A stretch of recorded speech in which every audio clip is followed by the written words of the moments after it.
pessoal, Isaías Silva, instrutor de trânsito aqui de um lado da tela e do outro lado da tela você, para juntos tentarmos descomplicar o trânsito.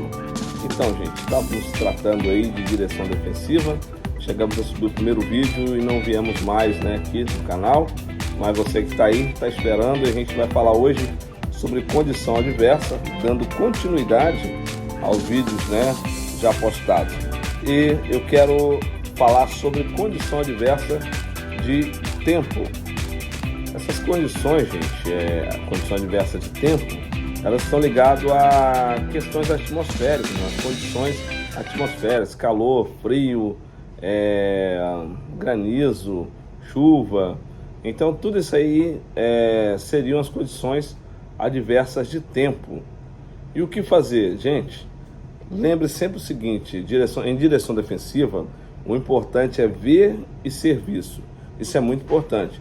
E quando essas condições, elas me tiram essas possibilidades de ver e ser visto, então, e se estiverem relacionadas a tempo, então serão condições adversas de tempo.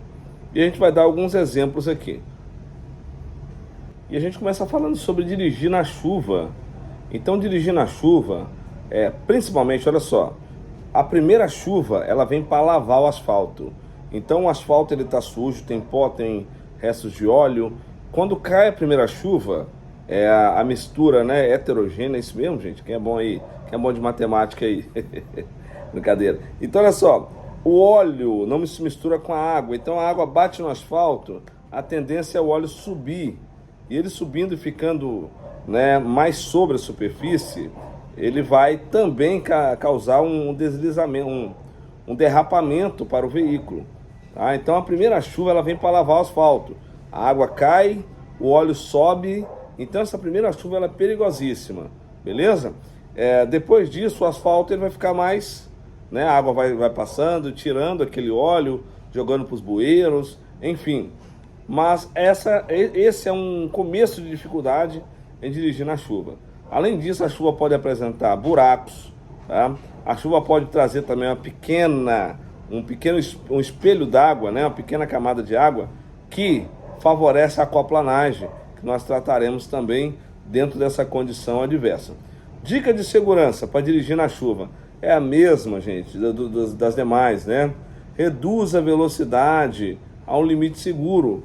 Gente, qualquer situação adversa vai cair isso na sua prova. Já pega esse gancho logo. Reduz a velocidade a um limite seguro. Outra coisa, para dirigir na chuva, acenda as luzes do seu veículo.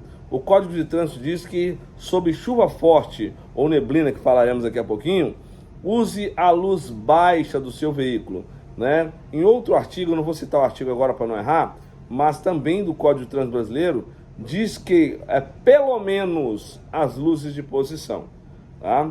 Você ligando as luzes de posição do seu veículo sob uma chuva forte ou neblina, você se torna visível, certo? Se torna visível, você vai se fazer visto. E aí, se você quiser ver também, lembra que eu falei direção defensiva, tem uma máxima que é ver e ser visto. Se você quiser ver também, você liga os faróis. Então, se tiver uma chuva forte, você vai ligar pelo menos as luzes de posição. Aí você entende também, né, que você está durante o dia, você não quer ligar o farol, mas não é proibido, eu sempre reforço a ideia. A luz baixa, o farol baixo é extremamente necessário. Eu devo fazer um short videozinho aqui para vocês entenderem quais são as luzes do veículo e é importante vocês estarem atentos a elas. Mas voltando a falar aqui, acenda as luzes, a luz baixa ou de posição. Tá vendo que o Código de Trânsito diz isso, e o livreto que eu estou acompanhando aqui também, já pega essa ideia e coloca aqui parafraseada para a gente. Mantenha ligado o limpador de para-brisa. Então você precisa entender o seu veículo, ligar os limpadores, conhece o seu Manuel? Manuel, quando você compra o veículo, né, é obrigatório ele vir com um manual. O manual, gente, leia o manual, entendam, né? Não quero ler todo, então conversa com alguém que entende, né, para você se familiarizar com o seu veículo, beleza? Mas o que?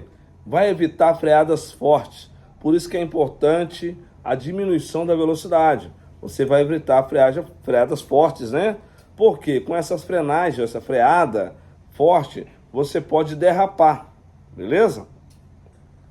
Existe uma recomendação também que se a água estiver no meio-fio, você tem que tomar cuidado, que pode esconder buracos. E eu quero ir um pouquinho além.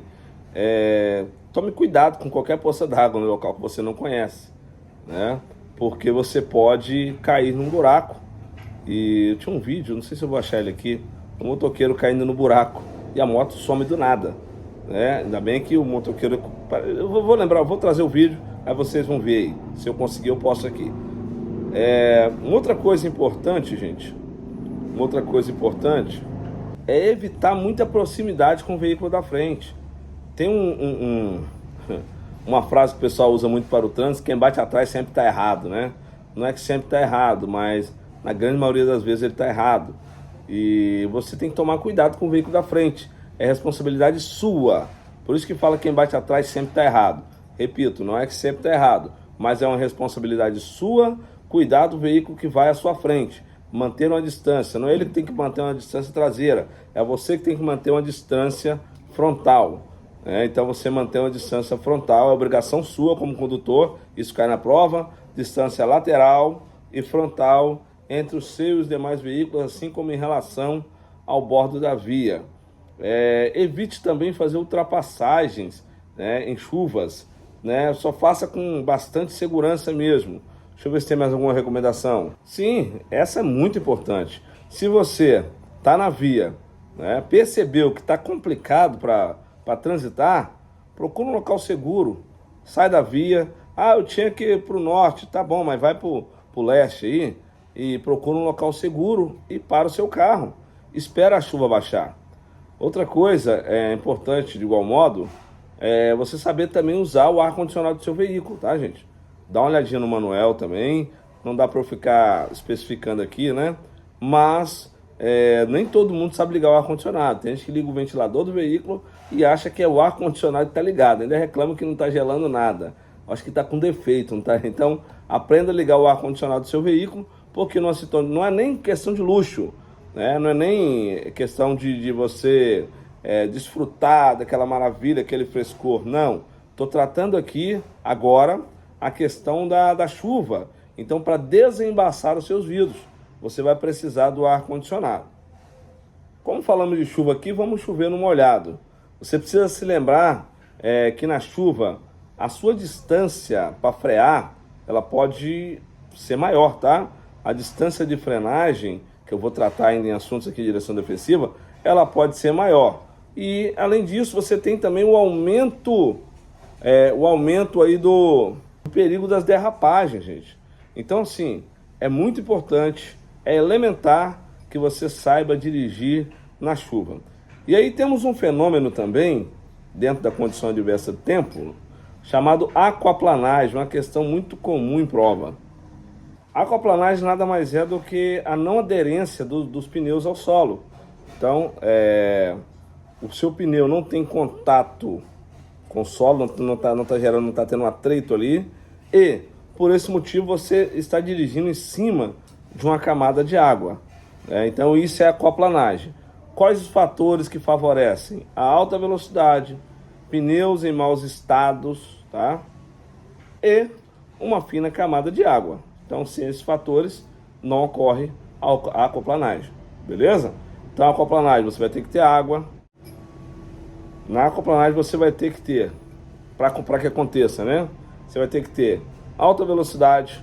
Aqui no livreto está marcando 50 km por hora. Alguns especialistas que dizem que é 70, mas aqui no livreto ainda está dizendo que pode acontecer com velocidade menor, em até 30 por hora diz que pode acontecer a aquaplanagem, tá? Mas enfim, alta velocidade, se cair na sua prova, alta velocidade, pneus em maus estados, né? Especialmente os pneus carecas, e a fina camada de água. O que fazer para evitar a aquaplanagem? Primeiro você vai tentar diminuir a velocidade. Outra coisa que você vai tentar é ter pneus sempre em bom estado, né? Possibilidade menor disso acontecer. E por fim, você não controla a chuva, você não controla os fenômenos da natureza. E isso também, eu estou falando de chuva, mas pode ser que tenha uma obra, Pode ser que tenha um cano estourado e tem um pouco d'água ali, uma fina camada de água. Então você vai evitar esses lugares. Obviamente você também terá menos possibilidade de que isso aconteça com você. Dica de segurança: não pise no freio, tá? Com toda a força, porque a roda trava e você não consegue mais movimentar o seu veículo, né? Você só vai para onde você já estava na trajetória. Se eu estou aqui, eu vou continuar nesse sentido, eu não consigo desviar de mais nada. Então o que a gente faz numa situação dessa? Tentei evitar, mas não teve jeito. O pneu estava em bom estado, velocidade, sei lá, estava mais ou menos, mas enfim, foi inevitável. Aconteceu a aquaplanagem. O que eu faço? Eu vou tentar fazer um cavamento dentro d'água, seria essa a expressão, para você entender. Então o seu pneu, pequenos movimentos no volante, ó, e o pneu vai cavando e vai voltar à aderência com o solo. Beleza? Evite movimentos bruscos, evite freadas bruscas. O que você deve fazer então para não frear bruscamente? Afrouxa o pé do acelerador, e aí a velocidade vai caindo gradativamente. E você vai fazendo esse pequeno movimento do volante até que você retorne ou retome a aderência. Aí nós temos também a questão de dirigir sob neblina ou cerração. Não quero definir aqui, tá? Isso dá muito trabalho, já tem especialistas que fazem isso aí.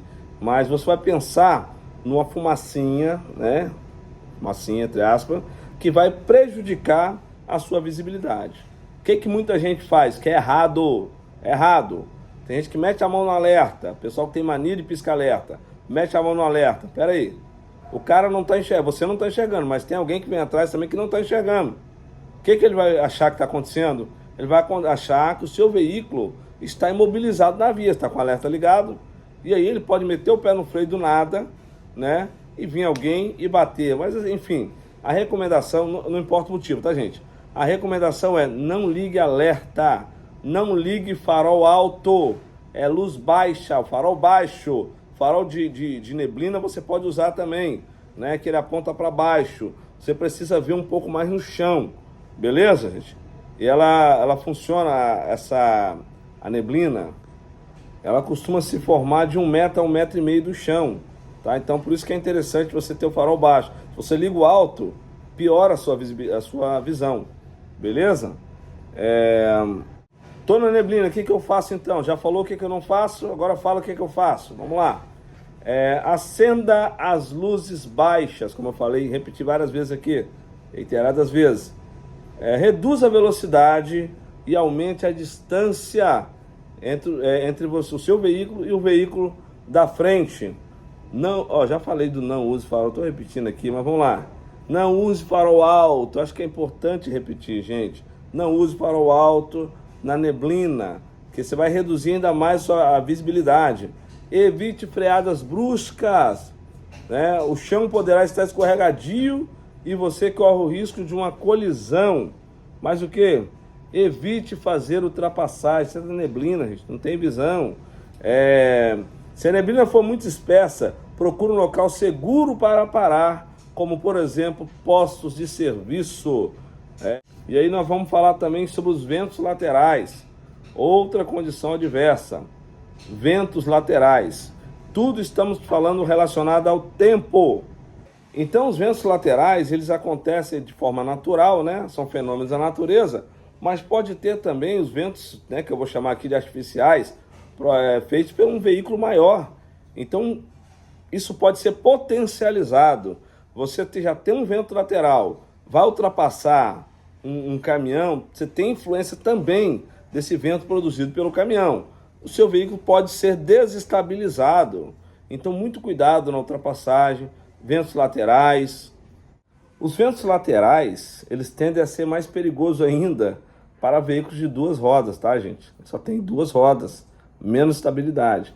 Então, sofreu uma influência, muito cuidado, né? Motociclista, ultrapassar um caminhão, muito cuidado com o vácuo, né? O vento ali que vai ser produzido, ele sai ali por baixo do caminhão. Então, ele pode realmente te tirar da trajetória. E é isso, gente. A gente fica por aqui.